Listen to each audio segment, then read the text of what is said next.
Hello, everyone. Since this is either a highlight, a standalone book, or the first episode in a series, I'm jumping in to remind you what the rules are for this podcast. First rule is, no real people stories. That means that any details from our own lives are merely anecdotal. We do not read books about real people, and we are not reading historical fiction.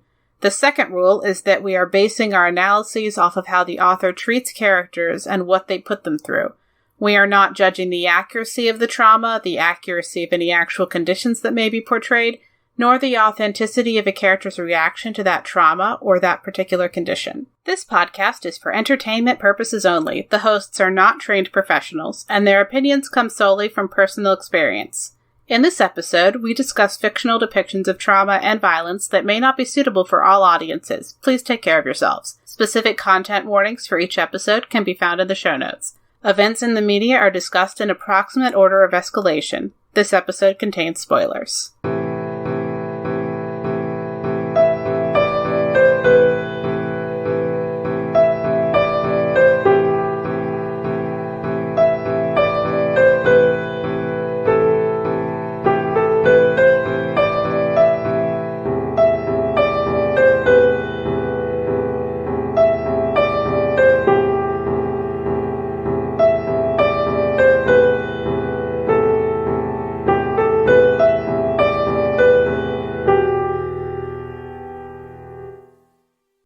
Hi, I'm Nicole. And I'm Robin, and this fortnight on Books That Burn, we are discussing The Atrocities by Jeremy C. Shipp. For our factions, we have Dana Valdez, Mr. Evers, Mrs. Evers, their child Isabella, Robin, and Raul. Our first topic is mental illness. This is a novella. We're trying to avoid spoilers in this section, but I think, it's a short book, and discussing pretty much anything starts immediately spoiling things. I was going to say, this book is short enough that I think if you're going to listen or read through our episode, you should assume spoilers, because I honestly don't think it is long enough for us to talk about really anything without bumping into spoilers. Like, there's pretty much no way. Especially because for every single topic we have chosen, it drastically changes how we talk about it if we talk about the spoiler ending or not, with no exceptions. So, spoilers be wary. So, assume end I'm sorry, spoilers beware. That's what I wanted. Yeah, the spoilers should be afraid of us. Okay, so... I mean, really. Yeah. Shouldn't they be? So our first topic is mental illness, and we're focusing on Mrs. Evers, but there is, definitely some, mental illness, psychiatric history with the main character, Dana. She has nightmares related to previously being institutionalized, but we don't have a ton of detail.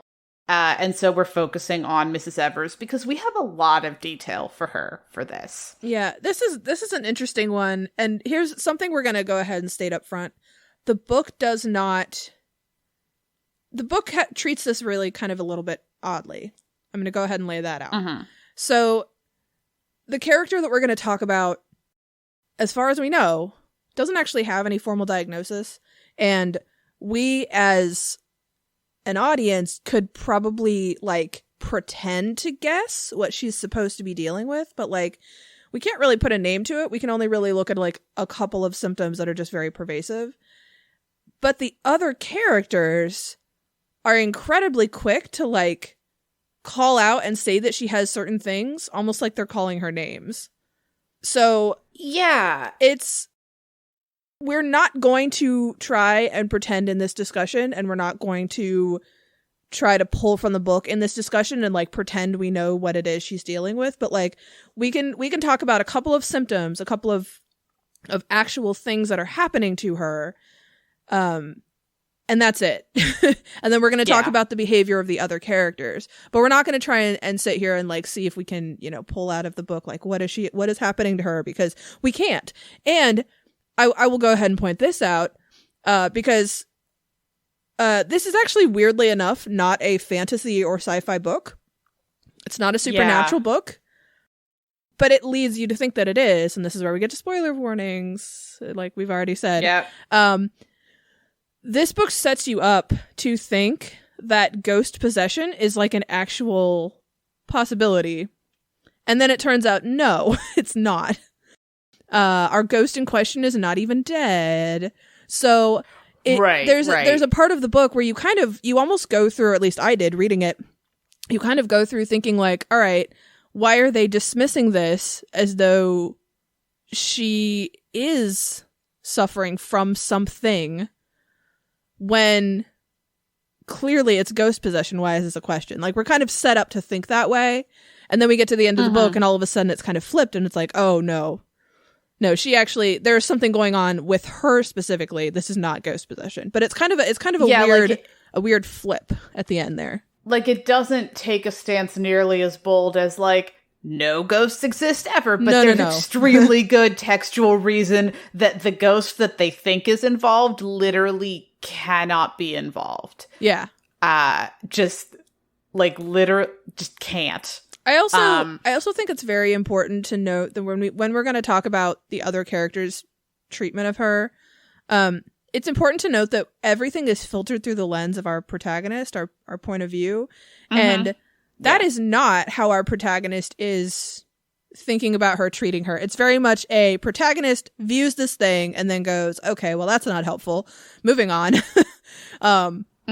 So you kind of get, as a reader, as an audience, you kind of get that dual view on their treatment of her. You can see how they are thinking of her, but then you can also see that kind of filtered through a lens of like looking at it and saying, whoa, maybe that's not helpful. Maybe that's not actually what we should be doing.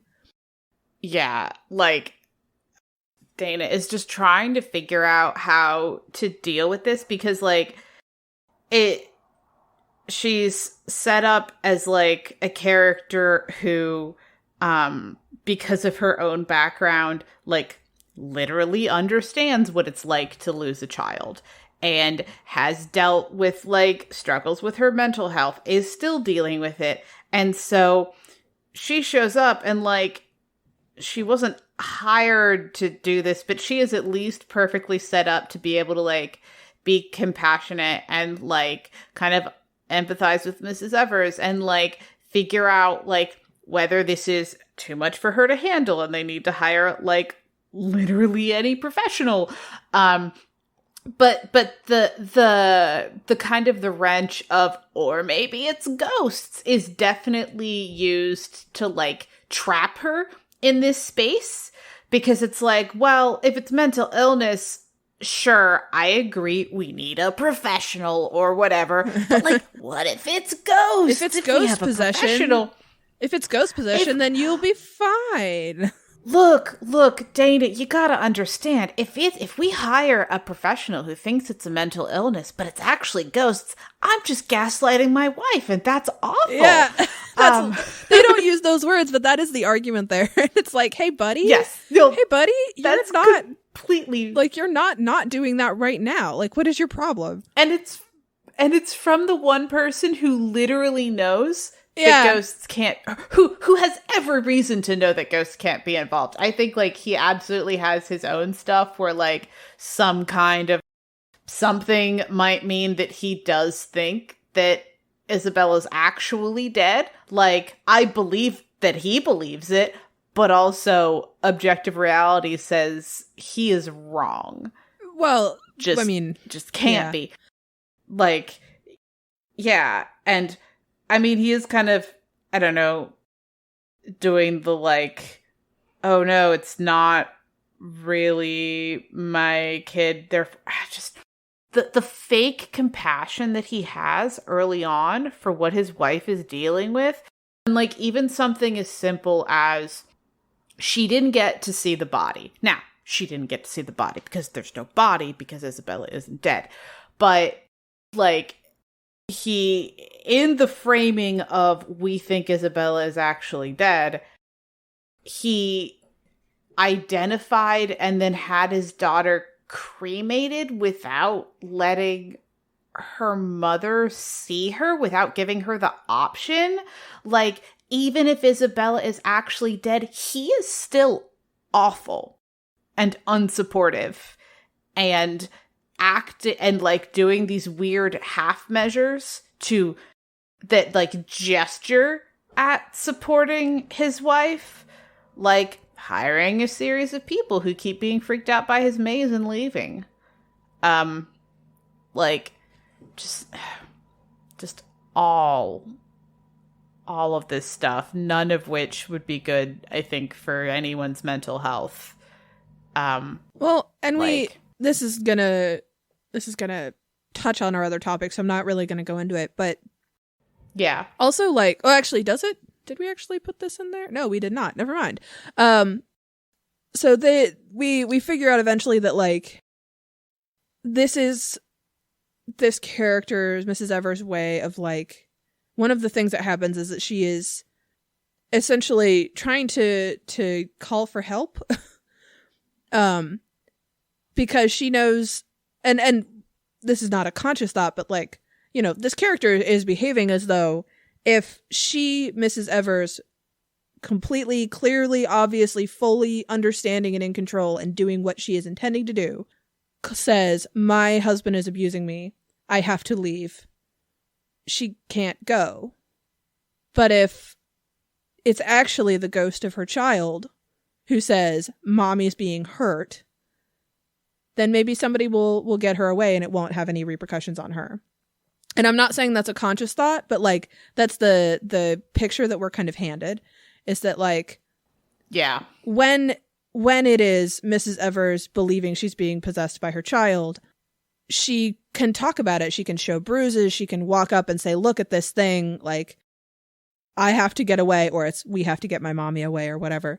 But then when it's just her without anything else, she can't, and she doesn't know what you're talking about, and my husband would never, and there's very much, you're kind of set up to kind of, by the end of the book, it's very much set up as a defensive mechanism. It's a thing that is happening to her to protect her, which, quite frankly, is a lot of things that we label mental illness, including things like depression. Like, that's your brain trying to keep you alive.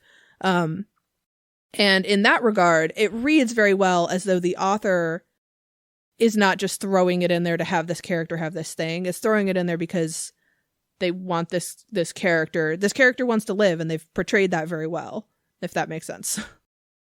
Do we want to actually specify anything else? Because, I mean, we said we would talk about how the other characters treat her, but, like, it's very much, it's a... the way she kind of gets treated by the other characters is kind of this, like, Mrs. Evers at it again. I guess we'll just wait until she stops.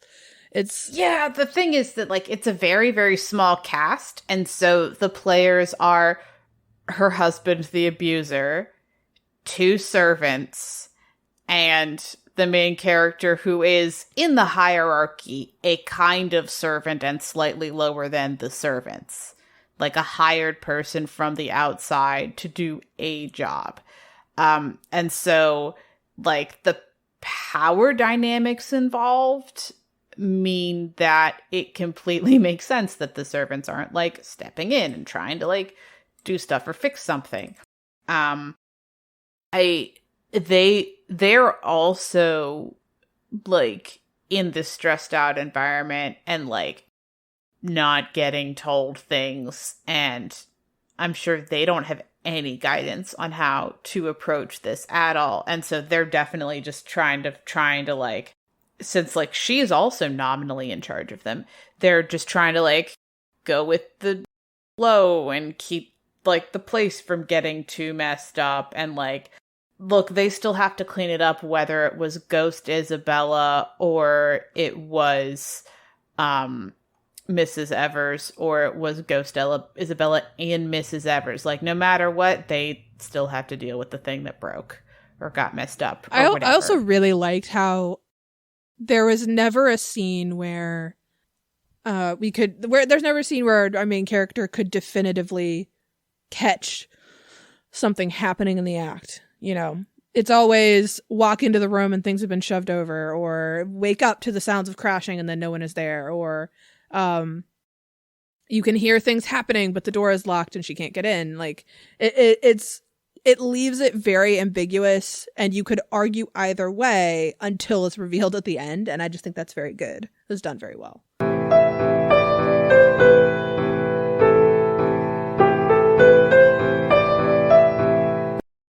And on to our next topic, which is kidnapping. All right, as we said before, this is a novella. It's very short.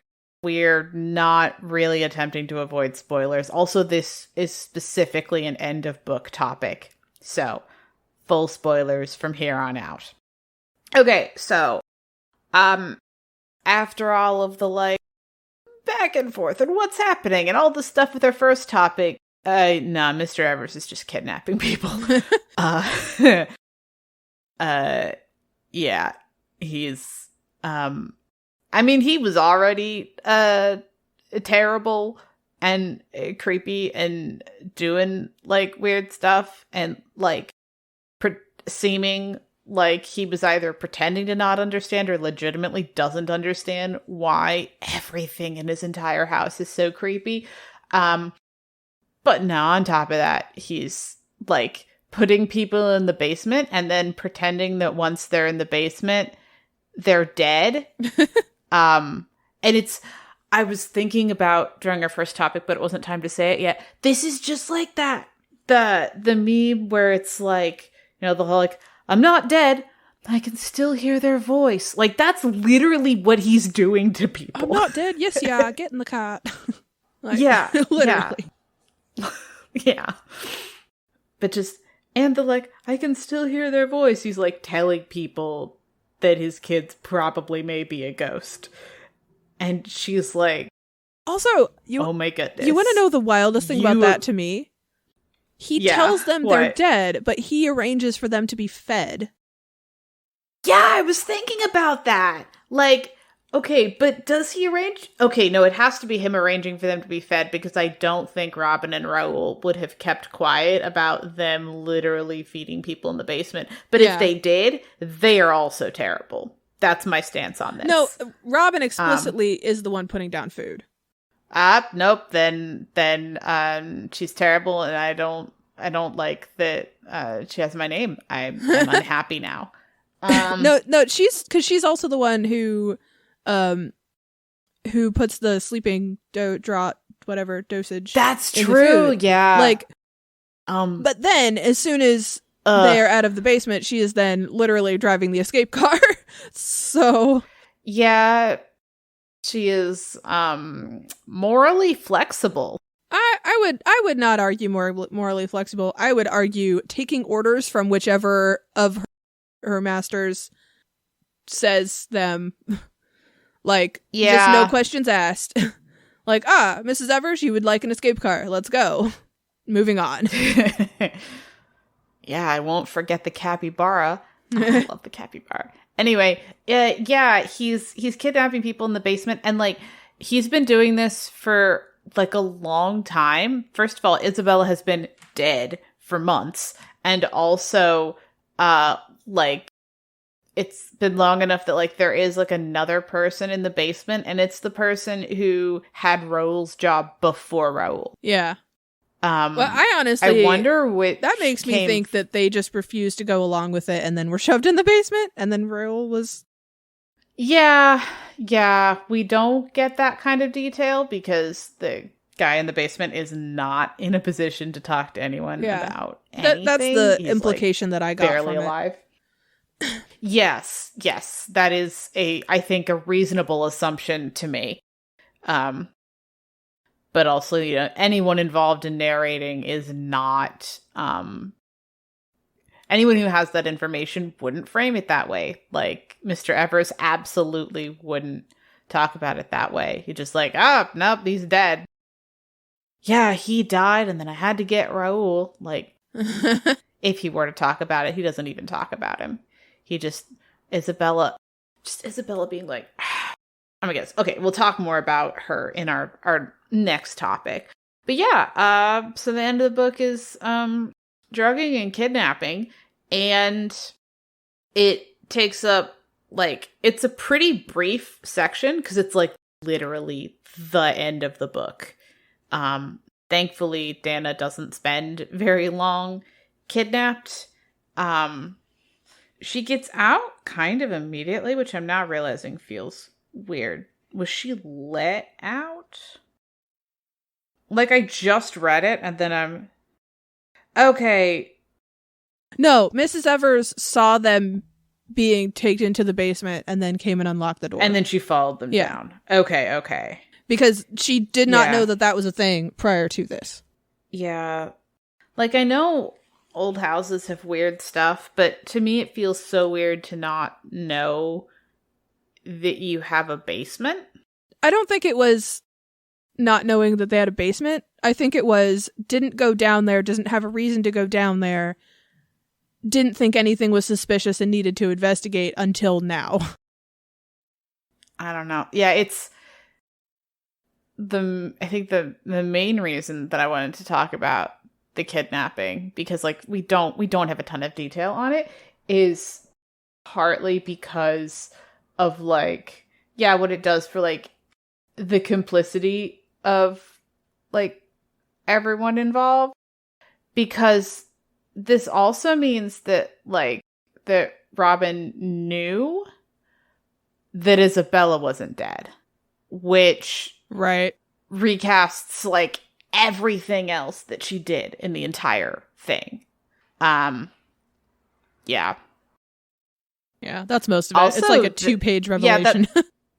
Yeah, and like we'll talk about Isabella a bit more in the next topic, but like the one thing that it does, and we don't get like a ton of detail on this, is that like this is Dana getting put in like yet another room that she can't leave, which we know is almost definitely like triggering in some way for her. Like there's stuff immediately for her to deal with once she's in there, but you know, just it makes me think of like the thing from earlier in the book where it's I came to this house to escape empty rooms, and the house is just a series of empty rooms and absences. Yeah. And even when someone's in the room, it is somehow worse. All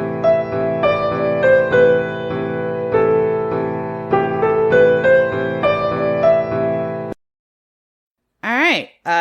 If you, for some reason, skipped the other two topics but jumped here, this is an end of book spoiler topic. We're going to be talking about things for the whole book. So, if you don't want to be spoiled, please also skip this one and head to the wrap up. We'll see you there.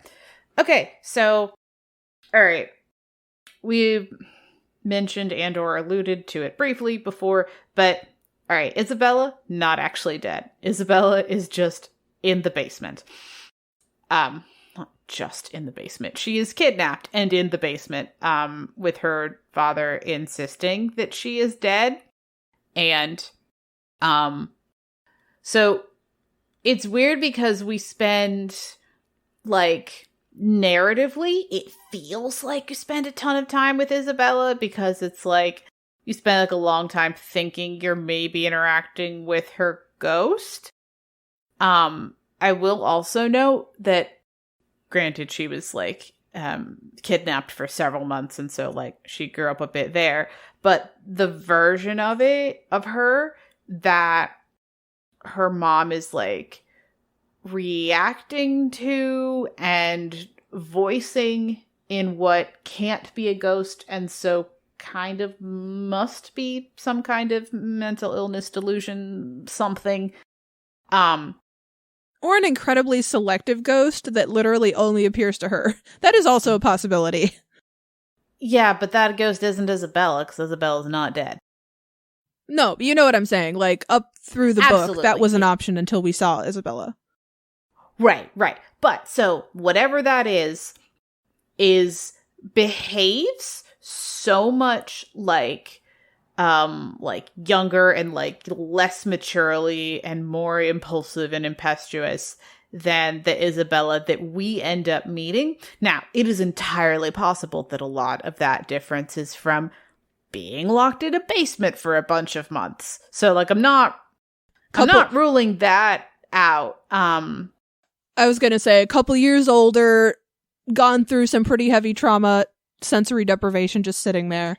Yeah. Because she seemed like kind of like competent and on it and remarkably adjusted for having been kidnapped and in a basement, but also like I don't think I like the version of her that's on screen to say adjusted. Oh, sorry. She is competent in a crisis. There we go. Which says nothing for like how to be when not in a crisis.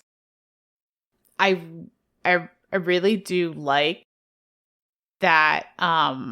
It's just this moment of like, oh no, like Dana is really good with kids, because like she's like, hey, thanks for the update on how much this is all awful. Can you tell me about the animals you love talking about? Because she already knows that Isabella loves talking about these animals. And so it's like, yeah, tell me some facts. And then for them, a bunch of time, part of why we are spared like hours of experientially them being locked in a basement is because they fill it with like capybara facts and stuff. I am still disturbed by the beaver fact. But, I already knew that one about beavers. No, I learned it from this. But yeah, so I think that we went back and forth on a little bit before doing the episode is like, is it appropriate to do child death as a topic when the child in question isn't dead? And I said, yeah, because we still need a content warning for child death, because like as a topic, the book engages with child death, both because of Dana's backstory and the kid that she lost. But even without that, you spend all this time immersed in the idea of Isabella and her death, that at the end, like the fact that she is alive doesn't make it any less awful. And like, it doesn't take away all that time spent like thinking about her death and trying to deal with a world where she is at least not as vibrantly in it, even if we're being told that some form of her is still around. But just the leap of, oh no, things keep getting broken. Clearly our child is having trouble adjusting to the idea of being dead. Yeah. And I would just like to return to, oh my goodness, Mr. Evers is awful. Yeah. Yeah, that's some not subtly, but definitely explained away hints at what is actually going on here. Mm-hmm. So, like, as, like, a theme, and I had, not tracked this super well the first time I read this. Dana, like, lost her, I believe, her son, her child at some point not too far in the distant past, and like it's like there's little hints of like things about her life that fell apart, and like she tries to empathize with Mrs. Evers on the basis of like also knowing what it's like to lose a child. And just for me, it's like this weird moment of like Mrs. Evers kind of like rejecting that overture, especially when it turns out that when it's all over, Dana is now the only one who knows what it's like to have your kid be dead, because... Well, no, that's not fair, actually. I think Mrs. Evers knows what it is like to have her child be dead, because she ends up getting her back. Yeah, her child was removed from her life, and she was told she was dead for literally a couple years. Like... Oh, that's true. I was thinking of it as being months, but it might be... You think it's longer than that? Well, I mean... several comparisons are made about how she looks different because it has been a couple years now at the end. So no, I think that before the reveal, that was explicitly true about both of them, regardless of her actual state of being. And after the reveal, it is still a shared experience, even if she's still there.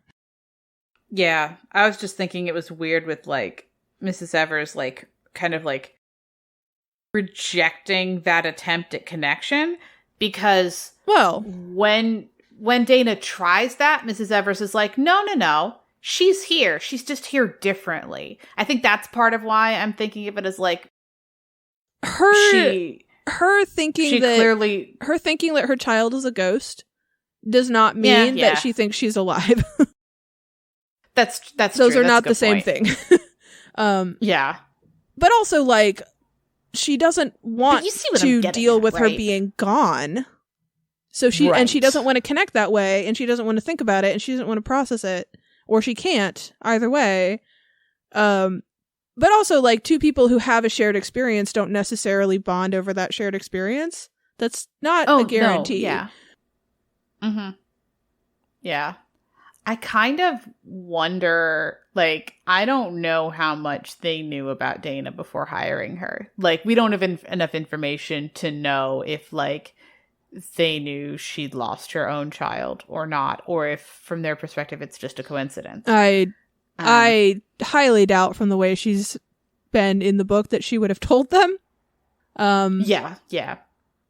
It's like, there's so many, like, things, but also because of the length, most of them, other than, like, a lot of, like, atmospheric stuff and nightmares, other than the nightmares that are very interesting, a lot of stuff, kind of, like, rather matter-of-factly happens.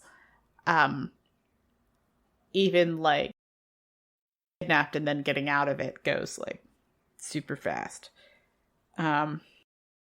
Okay, so one last thought I had on this, with the child death is, like, Mr. Evers, like, at the end, like, as they are escaping, is, like, still trying to insist on the supernatural explanation, and that, like, that's not Isabella. Isabella really is dead, and not, and also that Dana is dead. Basically, anybody who went in the basement, they're dead. They're ghosts. They're trying to trick you.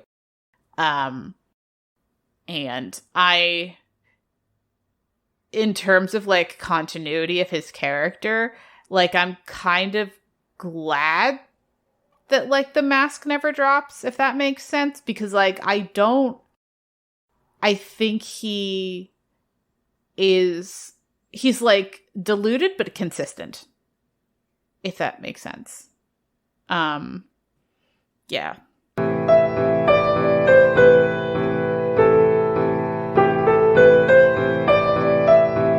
It's time to thank our awesome patrons who've pledged high enough to receive monthly shoutouts. That means this month our thanks go to Case Aiken. Thank you so much for supporting the show, and if you would like to join Case in keeping the show going, you can check us out on patreon.com/booksthatburn. Hey Nerferders, my name is Case Aiken, and for over 2 years I've hosted my show, Another Pass, where I sit down with interesting guests to talk about movies that we find fascinating but flawed. Good movies, bad movies, doesn't matter. We find ways that they could have been improved. So if you ever thought that a sequel dropped the ball by forgetting about a plotline, that an epic could have been saved by introducing the director to an editor, or that a comedy didn't work hard enough to have some substance behind the laughs, then check out Another Pass podcast at certainpov.com or wherever you get your podcasts. On to the wrap-up and ratings for The Atrocities by Jeremy C. Shipp. All right. For our first topic of mental illness, what's the gratuity rating?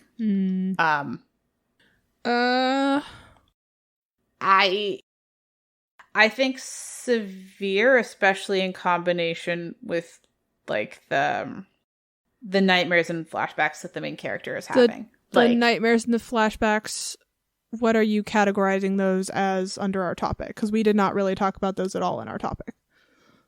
Yeah, I think generally the particular character, I mean, even just with the minor character that we were talking about, I do think it is severe. Okay, but we're not rating how much of a thing this is. We're rating how it is to read it. And in that case, I would actually argue that it's mild. Interesting. What's your argument for mild? My argument for mild is that it is not actually negatively impacting our main character at all. We don't have a point of view of the other characters experiencing. It's not causing them distress. It's actually a coping mechanism. And it's not physically harming anybody at all. It's just kind of a thing. Nobody else can see them. Like, there are other things that are happening that are attributed to the thing that this is related to. Spoilers. But that's not what's happening. The character who has this is not harming anybody, including themselves. The character who has this is just doing the best they can. They're the reason that they brought in our point of view character to work as a teacher. They're only on screen supportive and helpful and doing their best. Like, that's it. Okay. All right. You've talked me around for that. Kidnapping. Severe. Yeah. Now, severe. actually, maybe brief or moderate. You think because maybe of brevity? moderate because there's so little of the thing on the screen, and we have no aftermath really at all. I think we'll get into that in our mild, moderate, or our the other rating. I think it's definitely not a mild thing to have happen, but I think the depiction of it is at most moderate. Yeah. At most. Okay. And then the child death. Severe. Yeah. Like, severe. It just is. Yeah. For a lot of reasons. Okay. Integral, interchangeable, or irrelevant. Okay. You're gonna hate my answer for this. I was gonna say we actually know that the mental illness is interchangeable. Yeah. Because we literally have what it's interchangeable with, canonically. Well, do we? What do you think Yes. it's interchangeable with? I mean, it is literally interchangeable with ghosts. It's not, though. Specifically. It's not. It's what? Do you think I'm not gonna like that you'll say irrelevant? No. Or integral? If you interchange it with something else, then we would have lost our ending. This is true. Okay, you can't so it's actually integral? do that. It's either integral or irrelevant. Because it cannot be changed. If we got rid of it, would the book still exist without anything else? Oh, wait, no, it would. Yeah. Everything attributable to mental illness is attributable to malice. Yes. Weird. Oh, that's weird. Okay. You're right. Yeah, you can't swap it. But if it's completely not there, Then it's also fine. then it's because there's at least one person involved where it is equally possible as written that mental illness isn't involved for them. Correct. So it's Interesting. irrelevant. But it is specifically not interchangeable, It just changes which I think is the fun. number of characters. It just changes the number of characters I don't like. Yeah. Yeah, exactly. Yeah. Kidnapping. The kidnapping. I think integral. Yeah. Yeah, that's definitely integral. Okay. Child death. Interchangeable. Yep, that's interchangeable. There it is. And that's all we're saying there. Okay, so Can I just say, because we're about to get to the ones where this can't physically happen. Our last two categories, we have had one of each, but they don't line up. So we've had a mild irrelevant, a moderate integral, and a severe interchangeable.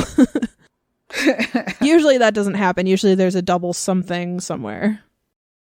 Mm-hmm. And our next category has 4 options, so it's not going to happen. Yeah. Yeah. Okay, all right. Was it treated with care for the mental illness? Yeah. Actually. Yes. Yeah. Write down, and without spoilers, including our point of view character not being terrible. Actually, no. Maybe not yes, but maybe enough. Either not enough or enough. It's one probably. of the two. Because we have certain characters that are treating this character badly, but like it's not our point of view character, and it is absolutely not how the reader is supposed to take it. So maybe just enough. Although maybe this might be your mileage may vary. Maybe we just aren't seeing that as more impactful.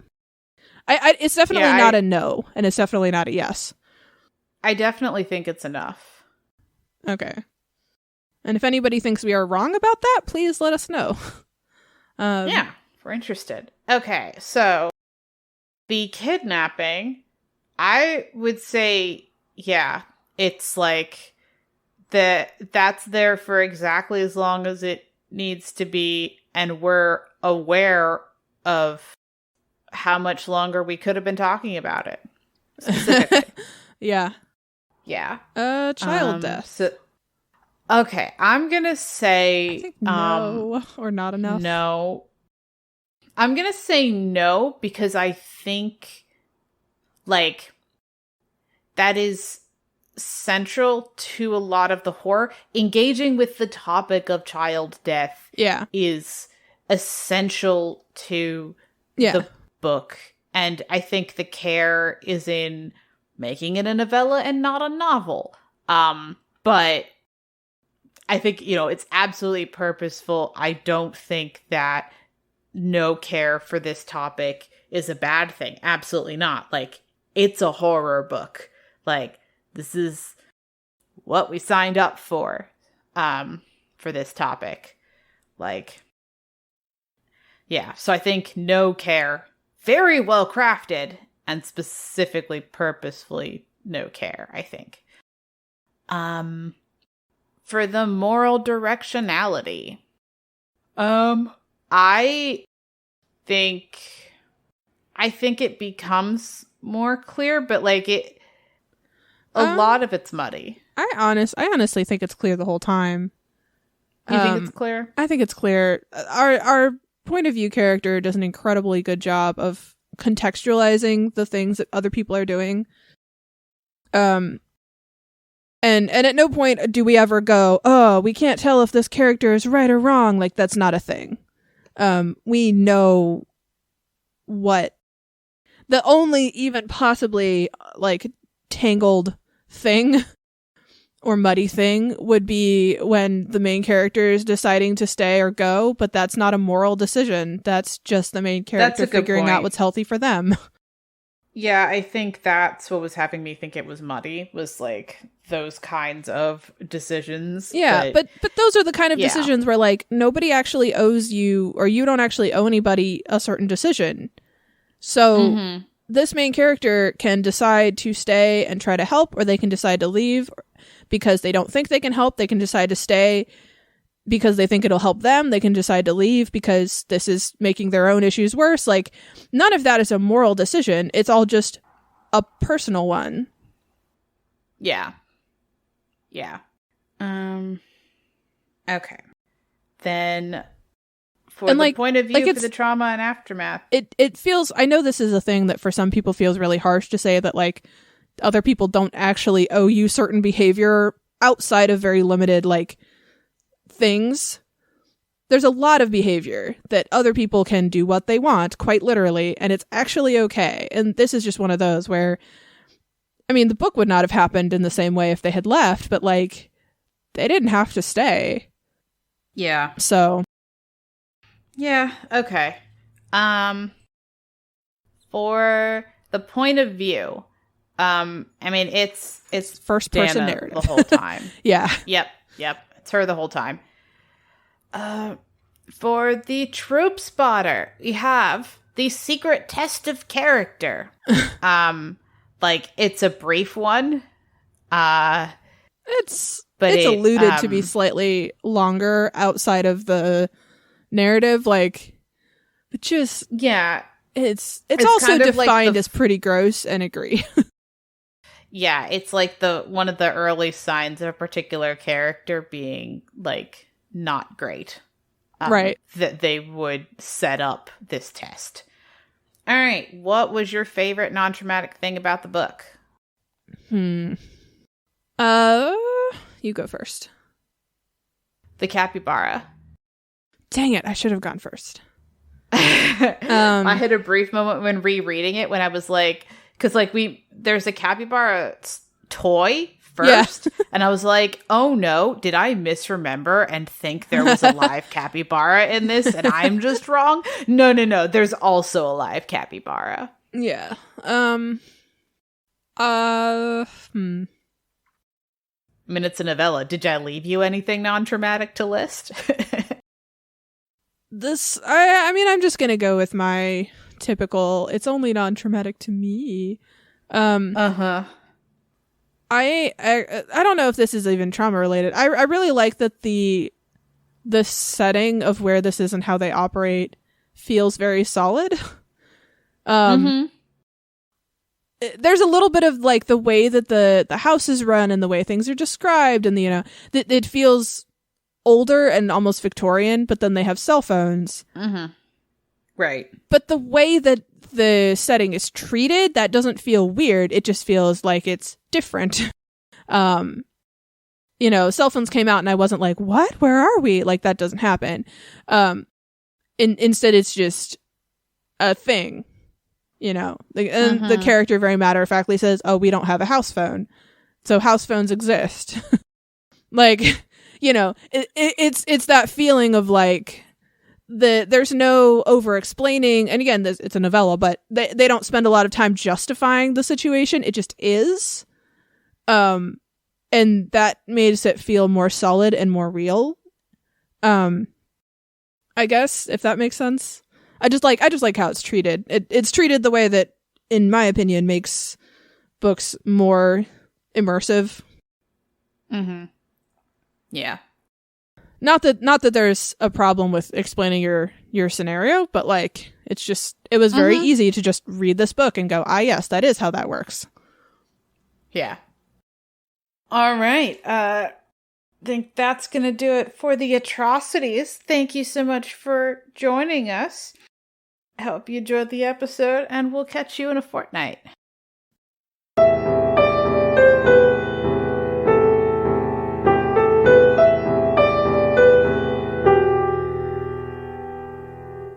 All music used in this podcast was created by Nicole as Heartbeat Art Co. and is used with permission. Our transcriptionist is Heather. Follow her on Twitter at MamaDragon20. We're proud members of the Certain Point of View Network. Find all the CPOV shows at www.certainpov.com.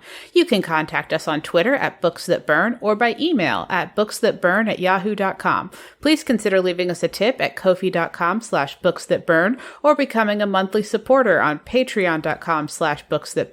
All patrons get access to our upcoming book list, bonus content, including the second half of all interviews, and will receive a one-time shout-out.